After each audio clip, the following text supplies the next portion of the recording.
तहसीलदार साहब दुर्गुंदल के माध्यम से जिला कलेक्टर कांकेर को हम ज्ञापन प्रस्तुत कर रहे हैं, जिसमें गिरदावरी से संबंधित दावा आपत्ति निराकरण, भुइयां पोर्टल में फसल संशोधन, डीसीएस में फसल संशोधन में हो रही समस्याओं व धान खरीदी केंद्रों में नोडल अधिकारी नियुक्त नहीं किए जाने के संबंध में माननीय तहसीलदार साहब को कलेक्टर साहब के नाम पर हम ज्ञापन प्रस्तुत किए जा रहे हैं, क्योंकि गिरदावरी से संबंधित इस समय बहुत सारी समस्याएं हैं जो क्रमानुसार हैं। इस वर्ष निजी सर्वेयरों के द्वारा फसल गिरदावरी किया गया है, जो कि त्रुटिपूर्ण है, जिसमें दावा आपत्ति आने के बावजूद भी कोई भी विकल्प सुधार के लिए नहीं दिया गया है, जिससे अतिशीघ्र फसल प्रविष्टि का ऑप्शन पटवारी आईडी में शुरू किया जाए, अन्यथा कई किसान जो है धान बिक्री करने से वंचित हो जाएंगे। डीसीएस सर्वे सूची में कई खसरों में धान का रकबा शून्य प्रदर्शित हो रहा है, जबकि उन खसरों में धान का फसल एक्चुअल रूप से लगा हुआ है, जिसका सुधार पटवारी आईडी में अभी तक नहीं दिया गया है, जिससे किसानों को बहुत तकलीफों का या परेशानियों का सामना उठाना पड़ रहा है। उनके समस्याओं को देखते हुए पटवारी आईडी में जितना जल्दी हो सके डीसीएस सर्वे सूची में संशोधन का ऑप्शन दिया जाए। कई खसरों में धान बासमती दर्ज हो गया है, जबकि हमको मालूम है कि धान बासमती दर्ज होने पर लेम्स के द्वारा उस फसल को नहीं खरीदा जाएगा जब तक कि धान सामान्य दर्ज ना हो। तो उसमें भी सुधार की आवश्यकता है, वो भी ऑप्शन पटवारी आईडी में उपलब्ध हो ताकि हम सुधार कर सकें और किसान धान बेचने से वंचित ना हो।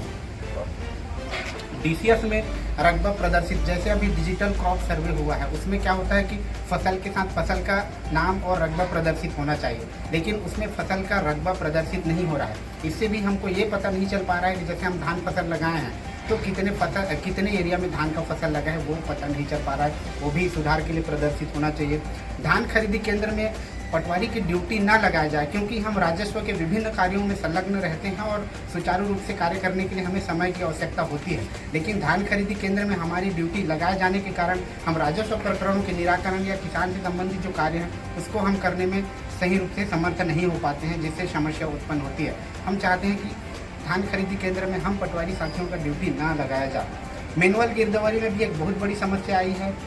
बहुत जगह ऐसा हुआ है कि इन्हीं खसरों में जीरो रकबा दर्ज हो चुका है, जिनको सुधार की आवश्यकता है, क्योंकि उसमें भी किसान के द्वारा कर्ज लिया गया है और उसमें धान बेचते हैं और विगत समय से धान बेचते आ रहे हैं, परंतु उसमें सुधार का कोई ऑप्शन नहीं होने के कारण जीरो रकबा प्रविष्टि हुआ है, तो उसमें धान फसल हम दर्ज नहीं कर पा रहे हैं। वो भी ऑप्शन खुले ताकि हम उसमें फसल प्रविष्टि कर सकें।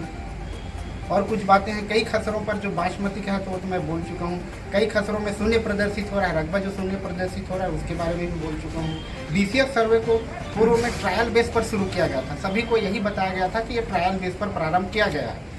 जिसे अब इसी आधार पर धान खरीदी के बारे में बताया नहीं गया था, लेकिन बाद में ये बोला गया कि उस डीसीएस सर्वे के आधार पर ही धान खरीदी किया जाएगा, जिससे डीसीएस में त्रुटि होने पर किसान धान खरीदी से वंचित हो गया है, उसमें भी सुधार की आवश्यकता है। और अभी हमारा भू अभिलेख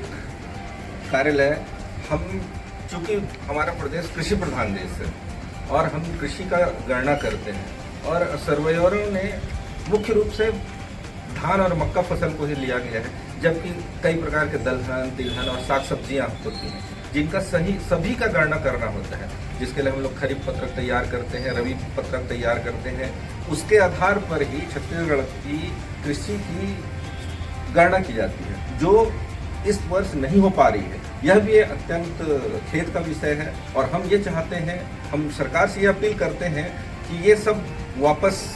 दिया जाए भुइयां पोर्टल में, सुधार का ऑप्शन। भले ये हमारे तहसीलदार साहब के माध्यम से ही दिया जाए, पर ये ऑप्शन होना चाहिए, अन्यथा किसान धान बिक्री से वंचित रह जाएंगे और जिसका खामियाजा कहीं ना कहीं हम पटवारियों के ऊपर आएगा। तो हम ये इसलिए हम